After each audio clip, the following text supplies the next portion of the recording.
बहुत ज्यादा नॉटी था।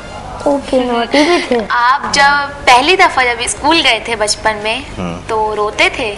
नहीं, मैं पहली दफा स्कूल गया था, मैं बिल्कुल नहीं रोता था, क्योंकि मुझे अपनी टीचर इतनी अच्छी लगती थी कि मैं उनके चक्कर में रोज स्कूल जाता था। कैसी थी वो टीचर? बहुत अच्छी टीचर थी, उनका नाम तो भी रहने दो, लेकिन जब मतलब मुझे जो भी प्रॉब्लम होती थी मैं जाके उनको बता देता था। अभी भी है वो क्या? नहीं, अब तो मेरे काफी सालों से उनको मुलाकात नहीं हुई। अच्छा, मुलाकात नहीं हुई। अच्छा, आप एक और क्वेश्चन, क्लास में आपकी फ्रेंड्स थी? क्लास में जो मेरी फ्रेंड थी वो मेरी आज भी फ्रेंड्स हैं। वाह, ओहो, कितनी फ्रेंड्स हैं आपकी? काफी सारी। अच्छा, माइंड तो नहीं करेंगे? क्या वो माइंड नहीं करेंगी हमें?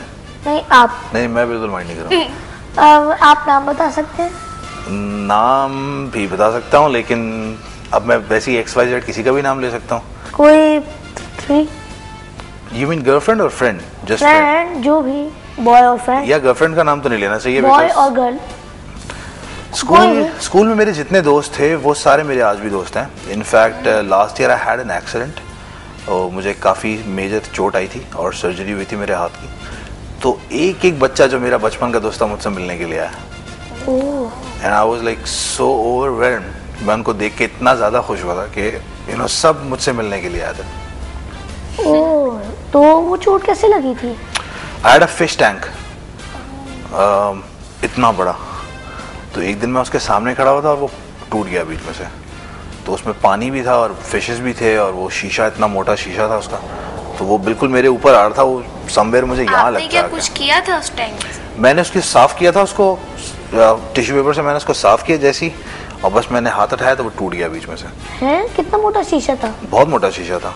उसमें प्रॉब्ली अंदर कोई शॉर्ट सर्किट हुआ, क्योंकि उसमें वो सारी चीज़ें लगी हुई थी जिससे बबल्स निकलते हैं, लाइट्स वाइट्स होती हैं, सब लगा हुआ था। इतना बड़ा फिश टैंक था, बहुत बड़ा, इतना मोटा शीशा था। तो वो जब मैं यहाँ करीब आ रहा था तो मैंने उसको हाथ से पकड़ के ज़मीन पे फेंक दिया, तो मेरा पूरी उंगलियाँ उसने काट दी सारी। वो लगता था किसी फिल्म में मैंने तलवार पकड़ लिए जाके।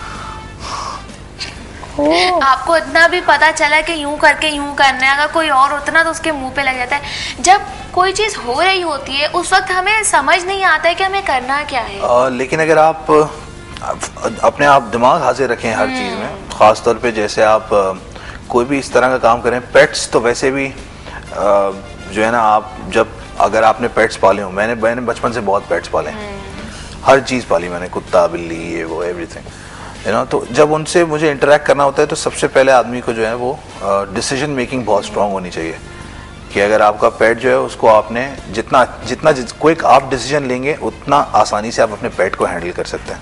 अच्छा, आपने डक पाली है? मैंने डक्स नहीं पाले, मतलब मेरे मामू ने पाली लेकिन मैंने नहीं पाली। क्यों? मुझे बर्ड्स इतने कोई अट्रैक्ट नहीं करते। बर्ड्स नहीं, तोता शोता ये वो मुझे नहीं। हैन भी नहीं? चूजे बचपन में लाया था, वो बेचारे फौरन ही निकल गए थे ऊपर। तो दबा देते थे आप चूजे? नहीं, मैंने दबाया नहीं, शायद सर्दी में उनको बाहर छोड़ दिया था, क्या हो गया था, वो मर गए थे। तो फिर उसके बाद मैंने बर्ड्स से कोई ताल्लुक नहीं रखा कभी। और फिर आपने और क्या क्या पाला? मैंने जर्मन शेपर्ड पाला है। अच्छा, जर्मन शेपर्ड? हाँ जी, ब्लैक जर्मन शेपर्ड था। मैंने डोबरमैन पाला है, मैंने अल्सेशियंस पाले हैं। और कभी आपको आपके किसी पेट ने काटा है? मुझ पे मेरे जर्मन शेपर्ड ने अटैक कर दिया था। वो भी इस तरह से कि मैं गली के अंदर खड़ा हुआ था और वो सामने से भागता हुआ आ रहा था बहुत दूर से कहीं से। तो मुझे लगा कि ये मुझे कुछ नहीं कहेगा, बिकॉज ये तो मेरा पेट है। तो आपको उसने कैसे मारा? वो एक्साइट हो गया, वो खुशी से एक्साइट हो गया, ये पता नहीं किस बात पे उसने एकदम जंप कर दिया मेरे ऊपर और पंजे गाड़ दिए मेरे अंदर। बस भारी होता है बहुत। वो आपकी गोद में आना चाह रहा होगा शायद, वो मुझे कुछ प्यार करना चाह रहा था, लेकिन वो गलत हो गया उसका तरीका। और रोड जैसे रीच अपने बच्चे को इतना प्यार करते हैं, मर जाते हैं। बंदर इतना प्यार मर जाता है। अच्छा, बंदर, I always wanted to have a बंदर, बट आई डिडंट, बिकॉज़ वो काफी डर्टी होते हैं, तो इससे बहुत बीमारियां हैं। तो आपने ये सॉन्ग मतलब रिमिक्स करना स्टार्ट किए थे, तो आप किससे इंस्पायर थे, जो आपने सोचा कि मैं जिस वक्त मैंने म्यूजिक स्टार्ट किया उस वक्त एक फैशन था रीमिक्सेस का। अली हैदर ने जालिम नजरों से का रीमिक्स किया था, शहजाद रॉय ने भी कोई ऐसी तरह का समथिंग, तुझको कसम मेरी ना आना हाथ खाली, कोई रीमिक्स किया था। सब सारे आर्टिस्ट कोई ना कोई रीमिक्स करते थे। सजाद भाई का भी एक रीमिक्स आया था, तो उस वक्त मुझे लगा ये अच्छा आइडिया है रीमिक्स में सबसे। तो आप इस फील्ड में कैसे आए? मैं इस फील्ड में बहुत पहले आ गया था। कब? मैंने अपनी पहली पब्लिक परफॉर्मेंस की थी जब मैं 5 साल का था। क्या किया था? मैंने स्टेज पे जोक्स कॉमेडी की थी। मोइन अख्तर साहब, अल्लाह उनको जन्नत नसीब करे, उन्होंने मुझे इंट्रोड्यूस करवाया था टीवी के ऊपर और स्टेज के ऊपर, और फिर टीवी पे भी मैंने अपना पहला ड्रामा उनके साथ ही एक्टिंग की थी। अच्छा, आप बचपन में पहले आर्टिस्ट मैंने सबसे पहले स्टेज पे कॉमेडी की, फिर मैंने एक्टिंग की, फिर मैंने म्यूजिक किया। उसकी वजह ये है कि मैं म्यूजिक कर रहा हूँ। मैं सबसे पहले जब मुझे याद पड़ता है, मैंने शायद 3rd या 4th क्लास में इंटर स्कूल कॉम्पिटिशन जीता था सिंगिंग का, जो कराची के अंदर ही। लेकिन फिर एक टाइम ऐसा आता है जब आपकी आवाज़ ना बच्चों की होती है ना बड़ों की होती है, तो उस टाइम पे म्यूजिक आप कर नहीं सकते। तो मैंने एक्टिंग की उस टाइम पर, because I wanted to be a part of the industry. तो मैंने उस वक्त पढ़ाई भी करता था, एक्टिंग भी करता था शौक में जाके। तो आपकी पढ़ाई से डिस्टर्ब नहीं होती? हाँ, पढ़ाई बहुत ज़्यादा डिस्टर्ब होती थी, खास तौर पे जब मैंने प्रोफेशनली म्यूजिक करना शुरू किया। मैं फर्स्ट ईयर में था जब मैं आवारगी आया था पहला गाना, मैट्रिक के फ़ौरन बाद। तो उस वक्त मेरे ऑलमोस्ट डेली कॉन्सर्ट होते थे और सुबह मुझे कॉलेज जाना होता था। तो वो सबसे बड़ा प्रॉब्लम होता था कि रात को 4 बजे सोना, 3 बजे सोना और सुबह 8 बजे कॉलेज के लिए निकलना। तो उस वक्त पे पढ़ाई बहुत सफर होती थी। बताइए अपनी। मेरी उस वक्त भी वही रूटीन थी, आज भी यही रूटीन है। मैं सुबह सोता हूँ 4 बजे 5 बजे, फिर क्या करते हैं? और फिर उठता हूँ 12 बजे दोपहर में। फिर स्टूडियो है मेरा। नाश्ता कौन देता है आपको सुबह? मुझे कोई इशू नहीं है, मैं खुद भी बना सकता हूँ नाश्ता।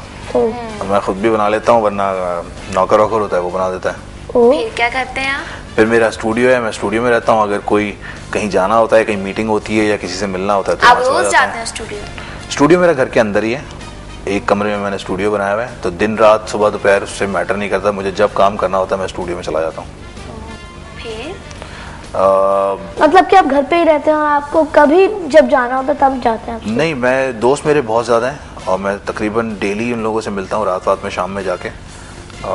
कोई ना कोई या तो मेरी तरफ आ जाता है या मैं किसी के पास चला जाता हूँ मिलने के लिए। और आप किस टाइप के, जैसे कि आपको घूमना फिरना एंजॉय करना ज़्यादा अच्छा लगता है, तो आप सोबर हैं? नहीं, मैं सोबर लगता हूँ कहीं से? बिल्कुल भी नहीं। मुझे घूमना फिरना, पार्टी करना बहुत मज़ा आता है। और पार्टी करना? वाओ। मतलब दोस्तों के साथ पार्टी करना, हैंग आउट करना, दोस्तों के साथ कहीं खाने पे चले गए, कहीं ड्राइव पे चले गए, मूवी देखने चले गए। प्लस मुझे दुनिया घूमने का भी बहुत शौक है और मैंने काफ़ी पाकिस्तान में ऑलमोस्ट पूरा घूमा हुआ है। पूरा घुमा हुआ? बलूचिस्तान, सिंध, पंजाब, सरहद, कश्मीर। कोई एक जगह बताएं जो आपको बहुत अच्छी लगी हो? कश्मीर। क्यों? आज़ाद कश्मीर। क्यों? क्योंकि बहुत ही ज़्यादा खूबसूरत जगह है और वहाँ के लोग भी बहुत खूबसूरत और वहाँ के लोग इतना प्यार करने वाले हैं कि वो आप तसव्वुर नहीं कर सकते। मतलब वो अपनी ज़िंदगी रोक के आपके साथ लोग जाते हैं, अपना सारा कुछ छोड़ के आपके ऊपर लग जाते हैं। कभी आप कंट्री से बाहर गए?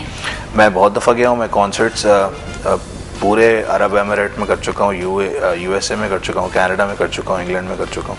वहाँ पर मज़ा आया था? सबसे ज़्यादा मज़ा कहाँ पर आया? सबसे ज़्यादा मुझे एक दफ़ा मज़ा आया था दुबई में। मैं शॉपिंग कर रहा था और एकदम मुझे एक फैमिली मिली जो कि इंडियन फैमिली थी। अच्छा। और उन्होंने मुझे कहा कि हम आपके बहुत फ़ैन हैं। अब मुझे सबसे पहले तो ये हुआ कि यार ये तो इंडियन है, इंडिया तो मैं कभी गया नहीं आज तक। लेकिन उन्होंने कहा कि हमारे पास आपके वीडियोस भी हैं, आपके एल्बम भी हैं और हम फिर आपको कितनी खुशी हुई होगी? आपको बहुत शौक से सुनते हैं। और फिर आपने क्या कहा? कुछ नहीं, फिर मैंने उन लोगों को ऑटोग्राफ वगैरह दिए, तस्वीरें खिंचवाई उन्होंने मेरे साथ। आपको खुशी होती जब आपको कोई आके बोलता है कि मैं आपकी बहुत बड़ी फैन हूँ या मैं आपका बहुत बड़ा हाँ, फैन हूँ? कुछ बिल्कुल, बहुत खुशी होती है और साथ में एक थोड़ा सा डर भी लगता है कि अगर ये लोग मेरे फैन हैं तो कहीं मैं ऐसा कुछ ना कर दूं जिससे इनका दिल दुखे। यू नो, मैं इनसे कोई बदतमीजी ना कर दूं। क्योंकि अक्सर ऐसा होता है कि आप कभी शोज में होते हैं, कोई किसी टेंशन में होते हैं कि यार परफॉर्मेंस करनी है अभी, यू नो क्राउड अच्छा नहीं है, कुछ नहीं है, और वहाँ पर लोग आपसे आके बात करते हैं तो उसमें कभी कभार ऊंच नीच भी हो जाती है। कभी आपने करी है किसी के साथ? मेरी आखिरी कोशिश होती है कि मैं कभी किसी से मिसबिहेव नहीं करता, चाहे सामने वाला कुछ भी करे। लेकिन हाँ, एक आध दफ़ा मुझे याद पड़ता है कि ऐसा कुछ हो गया था कि मुझे लोगों को डांटना वाटना पड़ा। ओह, तो फिर क्या हुआ था? कुछ नहीं, क्योंकि शो में तो जब आप होते हैं तो मैं अकेला तो होता नहीं हूँ, मेरे अच्छा, साथ काफी सारे मैनेजर्स होते हैं, ये वो तो वो हैंडल कर लेते हैं, मुझे उसमें पढ़ना नहीं पड़ता। You know, I just try and make sure कि मैं निकल जाऊँ वहाँ से। हाँ, तो बीच में आपने छोड़ दिया था, मतलब आपने थोड़ी अरसे के लिए छोड़ दिया? एक्टिंग करने लग गए थे? नहीं, एक्टिंग मैंने पहले की थी। वो मतलब कहीं शायद बाहर चले गए थे या कोई पढ़ाई? मैंने म्यूजिक प्रोड्यूस करना शुरू कर दिया था लोगों के लिए, वो मैं अभी भी करता हूँ। ड्रामों का म्यूजिक करता हूँ, बैकग्राउंड्स और ड्रामों के गाने बनाता हूँ, प्लस कुछ आर्टिस्ट हैं जिनके लिए मैंने काम किया है, जिनके साथ मैंने कोलैबोरेशन में गाने बनाए। तो इस वजह से सिंगिंग से थोड़ा सा पीछे हो गया था और बैकग्राउंड म्यूजिक और प्रोडक्शन की तरफ ज़्यादा आ गया था। तभी आप बीच में गुम हो गए थे, लोग आपको ढूंढ रहे थे। जी बिल्कुल। अच्छा, ओके। तो आपके कभी लाइफ में एडवेंचर कोई? लाइफ के बहुत सारे एडवेंचर्स हैं। बहुत सारे काम किए मैंने, डेजर्ट सफारी, बंजी जंपिंग, इस तरह के बहुत सारे शोगल किए मैंने। कभी बचपन में ऐसा हुआ आप खेल रहे हो और आपकी अम्मी मना करी हो नहीं खेलना, इस तरह का काम नहीं करना, और आपने किया हो और आपको कोई ना कोई नुकसान हुआ हो? बिल्कुल। मेरे घर में एक अलमारी थी, उसका दरवाज़ा जो है वो निकाल के बाहर रखा हुआ था क्योंकि नया दरवाज़ा उसमें लगना था, उसकी लकड़ी में कोई प्रॉब्लम था। तो वो बहुत मोटा दरवाज़ा था, पुराने ज़माने का, बिल्कुल हमारे पैदाइश से बहुत ही पुराना। तो वो ऐसे दीवार पे ऐसे, हमारे परदादा, हमारे नाना के ज़माने का, दादा के नाना। ज़माने का, तो ऐसे दीवार पे ऐसे करके रखा हुआ था। तो मुझे सबने मना किया था कि इसके पास नहीं जाना। तो मुझे क्यूरियोसिटी हुई कि क्यों नहीं जाना इसके पास, मैं देखूंगा जाके अंदर क्या है। मैंने वो दरवाज़ा खोलने की कोशिश की तो वो पूरा मेरे ऊपर ही आ गया दरवाज़ा। और मैं शायद 4 साल का था उस वक्त। वो अब मुझे समझ में नहीं आया कि ये मुझ पे आ रहा है तो मैं क्या करूं। मैं पलट के भागने की कोशिश की तो उसने पीछे से मुझे यहाँ पे मारा और मैं ज़मीन पे गिरा, मेरी सब होंठ और नाक वाक सब फट गया। दरवाजा फिर क्या मोटा हुआ? था? बहुत मोटा, इतना मोटा दरवाज़ा था। फिर घर में सबने क्या कहा? फिर कुछ नहीं, सुबह का टाइम था, घर में कोई था नहीं, सिर्फ नानी थी। उन्होंने मुझे जल्दी से पता नहीं टैक्सी में बिठाया, रिक्शा में बिठाया, किसमें हॉस्पिटल लेके गए, मुझे टाँके वाँके लगे ना। कभी ऐसा भी होता है अगर बचपन में खेल रहे हो, मम्मा पापा मना करते हैं कि नहीं करना वो काम, एग्जैक्टली नहीं करना चाहिए वो वाकई काम। और अगर हम करते हैं तो कभी कभी ऐसा होता है, बोलते हैं अच्छा हुआ और करो, हाँ, अच्छा हुआ। इसको कोई तो दुख गुस्सा आता है। कुछ दफा होता है ना कि मम्मी अबू मना कर रहे कहीं होते हैं। चोट लगता है, कहते हैं और करो जाओ। एक और दफ़ा मेरे साथ बड़ी ज़बरदस्त चोट लगी थी। मैं कश्मीर में था, मेरी छोटी बहन और मैं, हम लोग खेल रहे थे। तो एकदम वो पत्नी उसने मुझे, मैं उसको तंग करके भागा। तो काफ़ी छोटी, मुझसे 7 साल छोटी है, 6 साल। तो भागते भागते उसमें कश्मीर में आपने देखा पहाड़ी पे खेत बने हुए होते हैं। एक खेत ऐसे होता है, फिर 20-25 फीट होते हैं और फिर दूसरा खेत होता है। तो मैं भागते भागते गया, वो ज़मीन ख़त्म हो गई और मैं भागते ही रहा, फुल कार्टून वाला सीन। एकदम मैंने कहा ज़मीन राख करके ज़मीन पे गिरा जाके 15-20 फीट नीचे। वो भी बहुत ज़ोरदार चोट लगी थी। चोटें बहुत लगी मेरे। फिर कुछ नहीं हुआ, मैं तो उठ के आ गया, मैं आराम से, पूरा सब खून इधर उधर, हाथ वाथ कट गया, ये वो पता नहीं क्या क्या हो गया। आपको मजा आता था जब आपको चोट लगती थी? मुझे बहुत चोटें लगी हैं। मैं एक दफ़ा अमेरिका में एक जगह है अलास्का, वहाँ पे बहुत ज़्यादा सर्दी होती है, तो वहाँ बर्फ़ जम जाती है हर चीज़ पे। तो मैं एक झील थी, लेक, उस पर मैं भाग रहा था, कज़न था मेरा। झील पे कैसे भाग रही थी आप? बर्फ़ जम गई थी ना? अच्छा, मैं समझी झील चल रही थी और हम तो वो एकदम से टूट गई बर्फ़ और मैं सीधा अंदर, फिल्मों वाला सीन, मिशन इम्पॉसिबल। लेकिन मैं बचत हो गई, मैंने हाथ ऐसे कर लिया तो मैं रुक गया, अंदर नहीं गया पूरा। अगर अंदर जाता फिर तो चोट तो कितनी लगी होगी ना? चोट नहीं लगी, वो पानी जो था वो फ्रीजिंग टेम्परेचर पे था, वो फ्रॉस्ट बाइट भी था उससे, और उससे मैं पूरी, मेरी जो स्किन है वो ब्लू हो गई थी, वेन्स सब एकदम ड्राई हो गई थी बिल्कुल। मैंने बहुत एडवेंचर्स किए हैं, बहुत, आप यू कैन नॉट।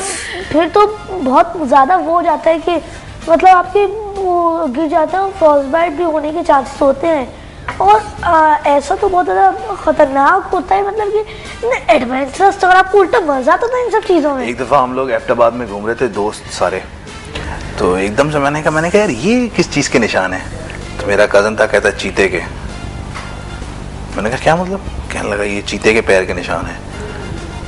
मैंने कहने लगा ये अभी गुजरा है यहाँ से क्योंकि फ्रेश है ये बिल्कुल। थोड़ी देर मैंने देखा एक ब्लैक पैंथर सामने एबटाबाद में, and I was like horrified to see that.